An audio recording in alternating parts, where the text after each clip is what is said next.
Hola amigos, ¿qué tal? Stuart here from Spain Speaks with a Spain news update. And apparently Brussels is now worried about Spain's record levels of debt. But more about that in just a moment. Firstly, a big thanks to all of the people that left comments on the last video. Lots of comments, lots of debate happening there as usual.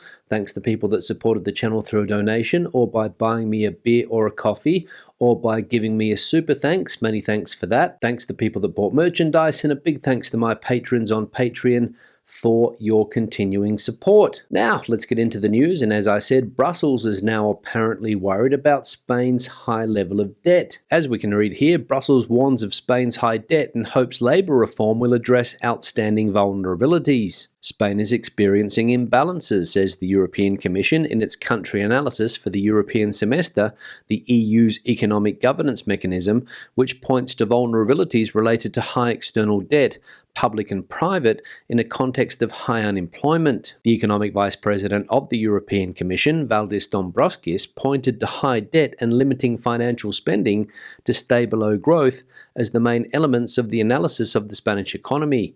He also pointed to the reforms for recovery in the context of the recovery and resilience plans financed with European funds. So Brussels there putting out a warning that Spain's debt is extremely high, something around 117% of GDP, and basically telling the Spanish government to spend less money. Good luck with that. Now, as we know, Spain is currently in the middle of a labour paradox.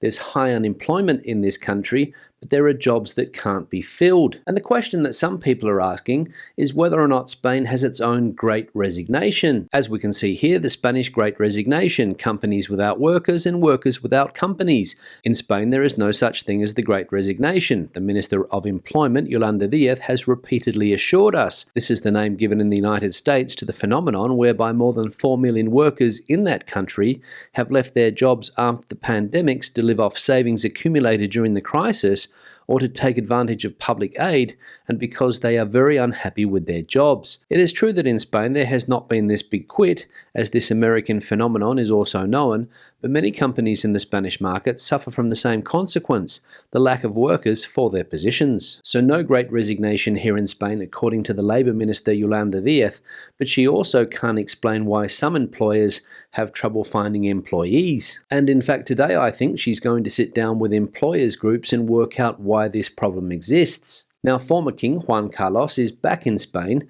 He spent the last few days in Galicia at a sailing regatta there, and today he's on his way to Madrid to catch up with his son, the current King Felipe VI, and other family members. And as we can read here, the former king on way to Zarzuela to meet his son Felipe VI.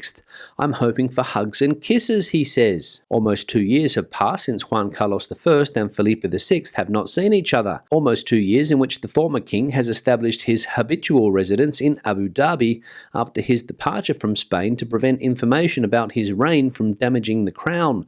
This Monday, before returning to the Emirate capital, the monarch will travel to Madrid to meet his son. The meeting will take place in what was his home for almost 6 decades, the Zarzuela Palace, and will also be attended by Queen Sofia and other members of the family. Juan Carlos I acknowledged on his departure from San Xenxo, where he spent the weekend, that he expects many hugs and kisses at this reunion. So former King Juan Carlos on his way to Madrid, where he expects to be greeted with open arms. A quick visit to see his son, his grandkids, and that's right, his wife, somebody that apparently he hasn't seen for 2 years. Now, Spain had its first heat wave of the year a few days ago.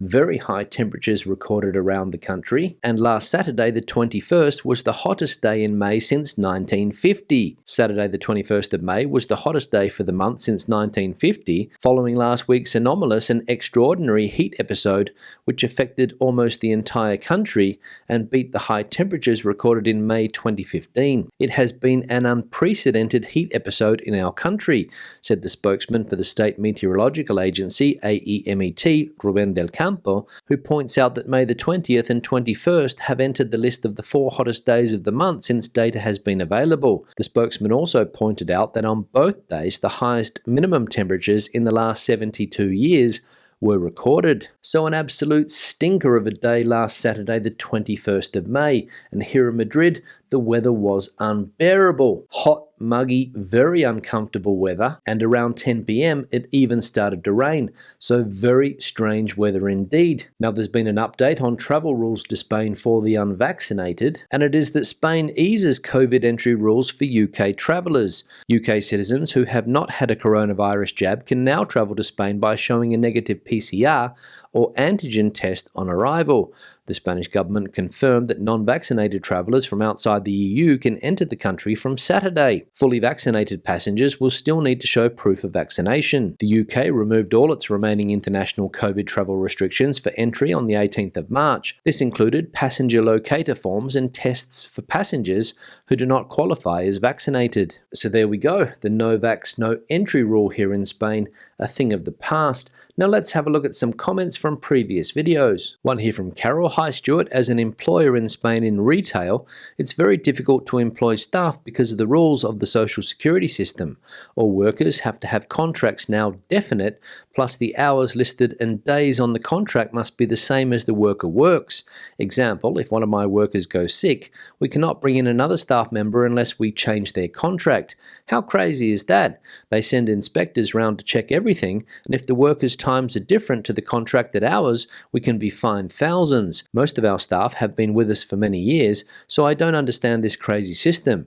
Surely the government should be encouraging employment and not the opposite. Yeah, Carol, thanks for the comment and talking about changes that were recently made to employment contracts here in Spain. And basically what the government is trying to do with its latest labour reform is get rid of temporary contracts. Many companies here apparently used to abuse the temporary contract system, and it meant that a lot of people couldn't get onto permanent contracts. So to change this, as I said, the government got rid of this temporary contract system, and now everybody has to go on to an indefinite contract. And one of the big complaints of this new indefinite contract is that it's not flexible, which is what you're saying in your comment. In fact, the worst thing about the labour system in this country, in my opinion, is that it's just not flexible. And a lot of companies don't have the flexibility to hire workers according to their needs. So it is a crazy system, in my opinion, and obviously yours as well, Carol, but unfortunately the Spanish government doesn't think that that is the case. In fact, the government thinks it's going to be the solution to Spain's labour market woes.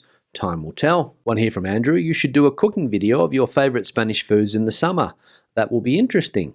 Thanks for keeping me informed. Keep up the great work. Yeah, Andrew, thanks for the comment and great idea.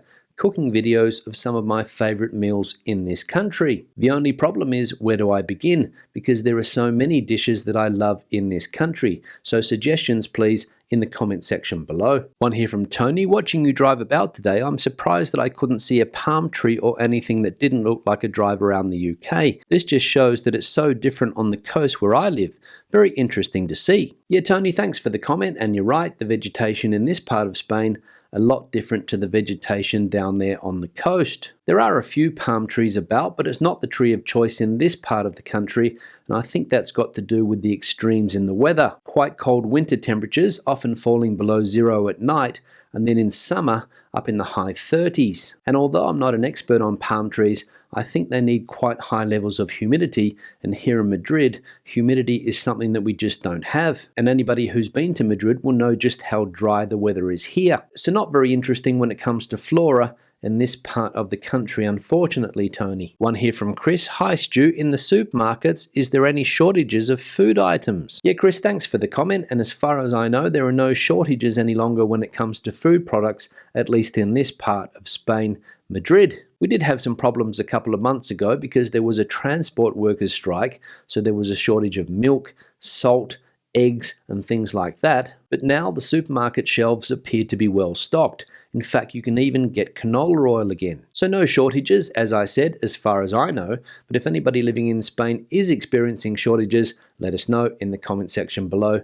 Thanks. One here from Mad Planet. UK travellers who have not been vaccinated can now travel to Spain, including the Canary Islands, by showing a negative PCR or antigen test on arrival, as the Spanish government confirms that non-vaccinated travellers from outside the EU can enter the country from today, Saturday the 21st of May. Yeah, Mad Planet, thanks for the comment, and apparently, according to the news that we saw earlier today, that is the case.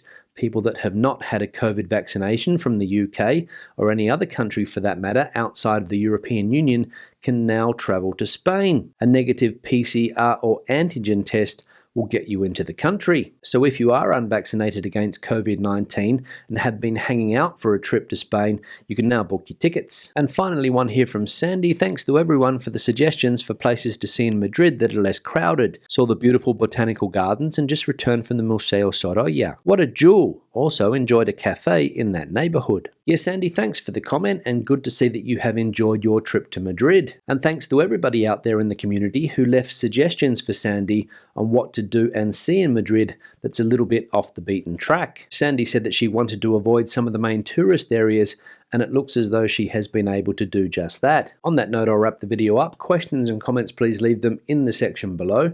Debate the video out as you normally do. Give it a thumbs up if you liked it, thumbs down if you didn't. I'll see you in the next one. Hasta luego.